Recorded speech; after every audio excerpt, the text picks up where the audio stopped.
Okay, welcome back once again. I indicated that this session was going to be broken into two sets of videos. So in the first part, we discussed the system modeling. This time we're going to talk more into detail about the architectural design. So we won't waste too much time, we'll just hit the nail on the head. Great. So what is it that the architectural design has to offer us? It's actually an early stage of a system design process. And it represents the link actually between specification and then the design process. They usually take place in parallel with some specification activities. Well, the actual process of identifying subsystems and that makes up a system, okay, and the framework of those subsystems, their control and communication. The process of identifying this is what we refer to as architectural design. The output of this process is what we are referring to as the software architecture. In a nutshell, we've spoken about subsystems and other things in just the past video that we just watched. So it actually involves identifying a major system, the components, and of course their communications. Identifying the components and their communications of a major system. Basically, that is what architectural design entails. Software architectures can actually be designed at two levels of abstractions. I don't know whether this is a new vocabulary in your dictionary. Abstraction has the English interpretation, but when it comes to software engineering, as far as computer science is concerned, we could say that is the process of removing physical, spatial, or say temporal details or attributes in the study of objects or systems to focus attention or more on details. It usually applies more to data. There are several levels of data abstraction. Literally, we have the physical level of abstraction, we have the logical level of abstraction, and then we have the view level of abstraction. The physical is usually the lowest level, and then the logical level literally comprises the information that is actually stored in the database that is removed from tables. I know the level 200s, you are here to delve deeper into databases as a whole topic, but then I think I encouraged you and advised you to start the journey even before you are taught this, so to be your own interest. So when we talk about software architectures, it can be designed at two levels of abstraction. We have the architecture in the small and architecture in the large. The one in the small is literally concerned with the architecture of individual programs, and at this level we are more concerned about the way an individual program is decomposed as far as its components are concerned. So we decompose it into individual components, and in the case of the large, is concerned with architecture of complex enterprise systems. You're not looking at small solutions, enterprise systems, okay, that include other systems, programs, and components. We can look at UG ITS, for example, or the UG system entirely, comprising so many solutions of different forms, but they integrate at some one point or the other. So we were looking at this particular level. When we talk about architecture in the life, we are looking at these enterprise systems, and they are distributed over different computers, which may be owned and managed by different companies. So that is how we look at it. It has its own advantages and disadvantages. When we talk about stakeholder communications, architecture may be used as a focus of discussion by system stakeholders. And then system analysis, in this case, when we have a well-documented architecture, it enables the analysis of whether the system can meet its non-functional requirements or it can meet its supports in that direction. It makes things clearer in that regard if you can put out such a design. And then the large-scale reuse, the architecture may be reusable across a range of systems or entire lines of products. So these are just to mention a few of the advantages that are associated with architectural design in this regard. Software architecture is actually most often represented using simple block diagrams.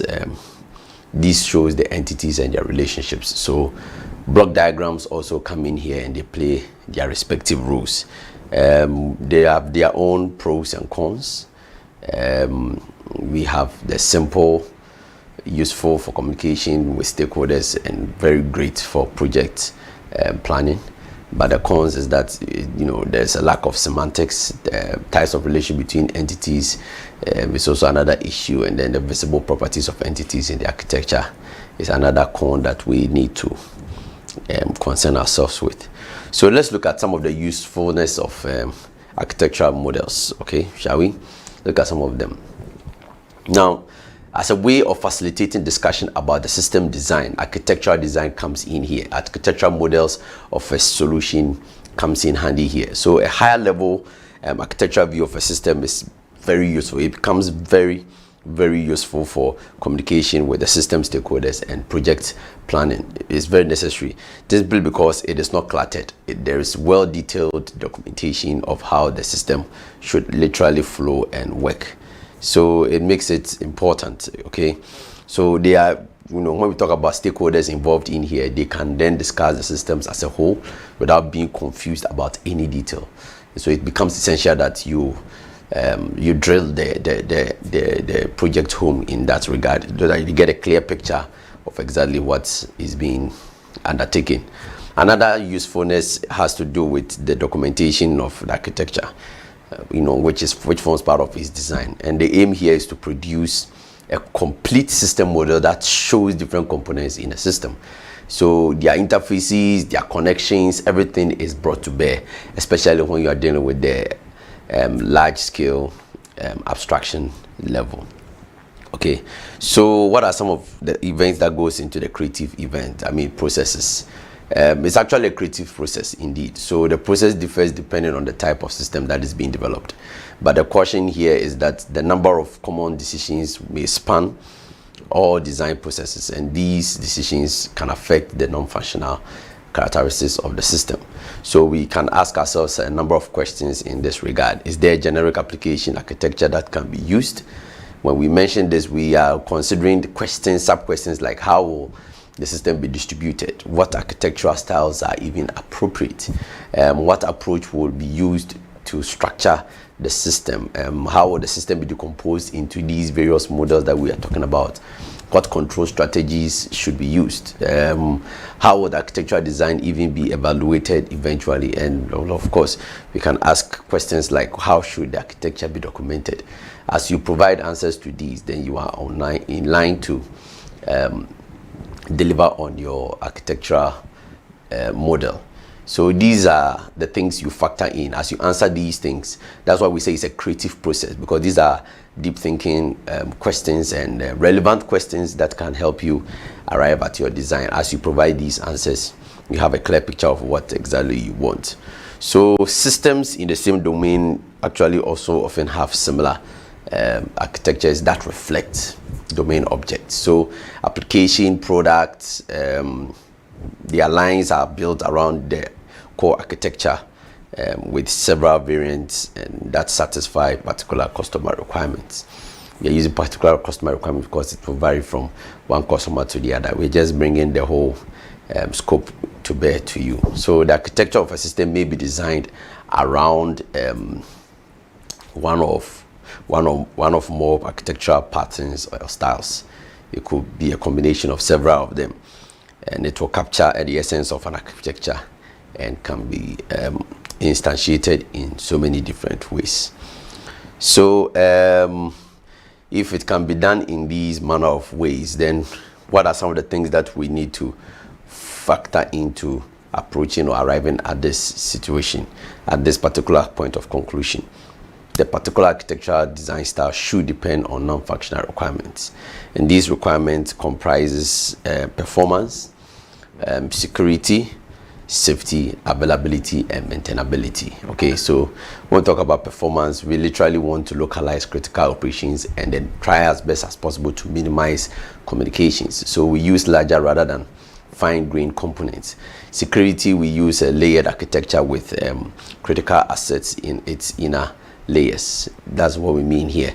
And safety, we are trying to localize safety critical features in a small number of subsystems.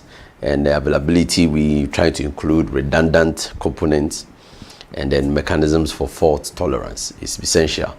And maintainability, using fine-grained replaceable components for this regard. So there's no contradiction, particularly between the performance and maintainability. So each architectural model at the end of the day will show one view or perspective of the system. So it might show how a system is decomposed into models, how runtime processes interact with other the different ways in which system components are distributed across a network. So for both design and documentation, you usually need to present multiple views of the software architecture. It becomes really necessary and important. And that is how come we have the 4+1 view model of software architecture. Okay, so these terms are speaking for themselves. We have the logical view, the process view, the development view, we have the physical view. And each of these have the interpretations. What we mean by logical view here is that it will show the key abstractions in the system as objects. Okay, it's not just show them as objects. It could even be object classes if we are coming from object-oriented programming approach or design and analysis approach. And the process view will show how the runtime of the system is composed as far as interacting processes are concerned. Then when we talk about development views, it will show how the software is decomposed for development. Okay, so some of you who drew attention to the gravity of load of work you were expecting from your client or demand from your client, I literally told you to decompose your solution, break them into phases, and if you're able to have a well thought out plan as far as architectural design is concerned, you and your client can be on the same page, and we can focus on one component or object and bring that one to fruition within the required period that we need the solution out there and ready for your client. So that's literally what we are talking about. Everything that we are doing is linked in one form or the other. Then we can talk about the physical view, which shows the system hardware and how software components are distributed across the processes within the system. Okay, and all of the +1 is literally simply because it's related to use cases or probably scenarios, and so that's the +1 we are trying to pull out here. That are called the 4+1. Patterns are actually means of, so this is just for the architectural views. They result out of patterns, and these patterns are means of representing, sharing, and reusing knowledge. So an architectural pattern is a stylized description of good design practice, and this has been tried and tested in different environments. So patterns should include information about when they are and when they are not useful. Okay, so patterns may be represented using tabular or graphical descriptions in several ways. Now this leads us to one concept I personally even got exposed to when I was learning Android programming for the first time in Java. I think I shared that PDF of that key text that I prefer so much to with your class, especially the level 200. So there's a concept called the model view controller, and it serves as the basis of interaction management in many web-based systems. It's very, very, very important. So we have a decoupling of 3 major interconnected components. If you have looked at the key text that I gave you, they have for the mobile computing using Java or Android, that book, yes, you come across the same concept. It's just a borrowed concept from software engineering, because then if you are developing even a mobile app, you are engineering a solution. So we have the model, which is the central component of the pattern that directly manages data. Okay, so it manages data, logic, the rules of the application, and the application is dynamic data structure, independent of the user interface. It's very, very, very important. The view literally can be any output representation of information as any user may have to see, such as the chart or a diagram, etc. And multiple views of the same information are usually possible. Now the controller is the key thing. It accepts input and converts it into command for model or view. It is the main engine resulting in the dynamism of every solution. So we need to decouple these three interconnected components when we are focusing on the architectural design of an application. It becomes essential and is supported by most language frameworks, including what I just made mention of, the Java environment from which we develop the Android applications. So figuratively, we can have something like this. So we have the maps. Let me engage my pointer. Okay, so we can talk about the maps. In this case, the controller is here. We have the view and we have the model. So the maps user actions to model updates. We select view. Okay, this is what the user will literally do. The user will literally do. And then once the view selection is engaged, there's a rendering of the model request. There's a rendering of the model. There is a request model update, and then it sends the user events to the controller. Okay, and the events get back to the controller. They are triggered by the controller. A state of a model changes as a result of this whole process. So it encapsulates application state, notifies view of state changes of the system when state changes, because until a view was requested, there was one particular state. So once these changes are done, the model is responsible for drawing attention. Then the notification is sent to the view. The user also gets to see what he wants.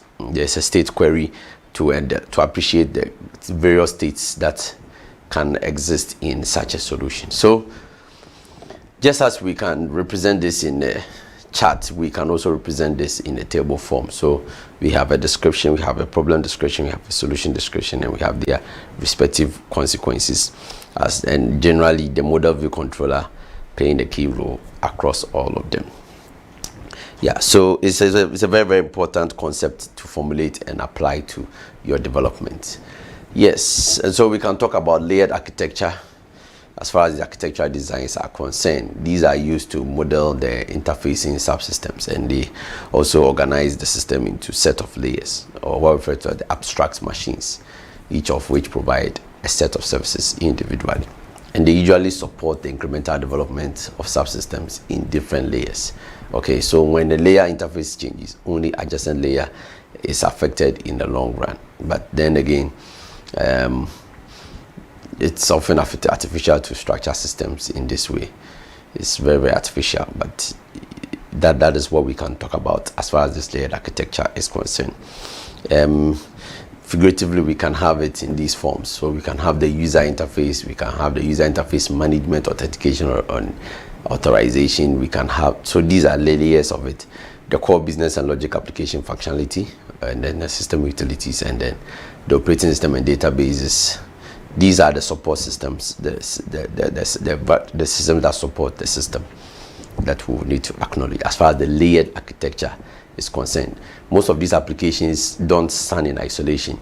If it's an Android app, it's sitting on an Android OS. It's running on the back of a particular database. If it's on the Windows PC, there is an operating system that is a layer on which the application is sitting to deliver something. So this is the point and the scope of what we are trying to draw your attention to. We can represent this as well in the table, having a description and then the layered architecture when we use it, the advantages and then its disadvantages. So we've spoken about layered architecture. Next is the repository architecture. Architecture. Now we can have subsystems that must exchange data, and this may be done in several ways. Sharing the data is held in the, when we say sharing data, that means the data is held in the central database or repository that may be accessed by all subsystems. It's like having a local variable and a public variable, a private variable and then a local variable within your application. The private, if it is initialized within a function, it stays in there. So the function call that will deliver on it. But if it's a global variable, we can access it even outside a particular function. Think of it that way. So we have subsystems that may exchange data, and in the case of the shared data, it could be on the central database and several subsystems can make access to it. We can have a situation where each subsystem will maintain its own database and then will pass the data explicitly to other subsystems. So the other subsystems don't necessarily have to come and then maintain it. Then we can talk about under the same repository architecture, when large amounts of data are being shared, the repository model is sharing is almost is most commonly used. The repository model for sharing is most commonly used, and this is an efficient data sharing mechanism that is employed largely. It can also look something similar to this. So we have the design translator, then we have the UML editors. So we have one project repository, and every other thing is feeding into it. That's what we say, right? Each of them have been presented as well and explained in the table that stands next to it. So layered architecture, repository architecture, and then we have client-server architecture. Client-server architecture, where distributed system model, which distributed system model shows how data and the processing is distributed across a range of components, but this can also be implemented on a single computer. No two ways about it. It's like running Sakai on one single computer, yet we have like 5 to several other independent services. So in a proper load balance environment, each of these services will run on different different computers or servers, and yet they'll work as a single unit. What we are saying is that we could also have a situation where this is implemented on a single computer. So we can have a set of standalone servers which will provide specific services like printing, data management, etc. Okay, and we can have a set of clients which call on these services, and usually they are networked, so they allow the clients to access these resources over this network, over access service, as long as they are authenticated and verified. Yes, so we can talk about, just to give you a pictorial explanation of it. So we see client 1, client 2, client 3, client 4. The internet is just the only barrier, but all the resources are shared on a database where all of them can access and then obtain one information or the other as and when they desire. Okay, so we've spoken about the layered architecture. We have spoken about the repository architecture. We've just made mention of the client-server architecture, and the other architecture we can talk about is the pipe and filter architecture, where we have functional transformations processes. You know, they process their inputs to produce output, so they may be referred to as pipe and filter model, and usually they can be likened to the Unix shell. So we have variants of this approach in very common ways, and when transformations are sequential, it's a batch of a sequential model which is extensively used in data processing systems. It's not really suitable for interactive systems. No, this pipe and filter architecture is not really suitable for interactive systems. So at this point, I expect you to probably consider which category of architecture your solution falls within from all that we have spoken about, or which combinations of these architectures have you borrowed to deliver on your client's task. Right, so that's pipe and filter. We now go to talk about applications architecture. Applications architecture is another architecture that falls under the architectural design. So we have so many options at our disposal, and in this case they are designed to meet organizational needs. Okay, and as businesses have much in common, the application systems also tend to have a common architecture that reflects the application requirements. So we can have a generic application architecture, which is an architecture for the type of software that may be configured and adapted to create a system that meets some specific requirements. So application requirements architecture can really be used as one starting point for architectural design. It can be used as a design checklist. It can be used as a way of organizing the work of the development team. It can also be used as means of assessing components for reuse, and even used as a vocabulary for talking about application types. So it's a tall list as far as the application architecture is concerned. It's largely one of the most used architectures today. Okay, and there are several examples that we can cite here. We can talk about data processing applications, transaction processing applications, as like we have in the banks, in several platforms and service and solutions that we get to use every day.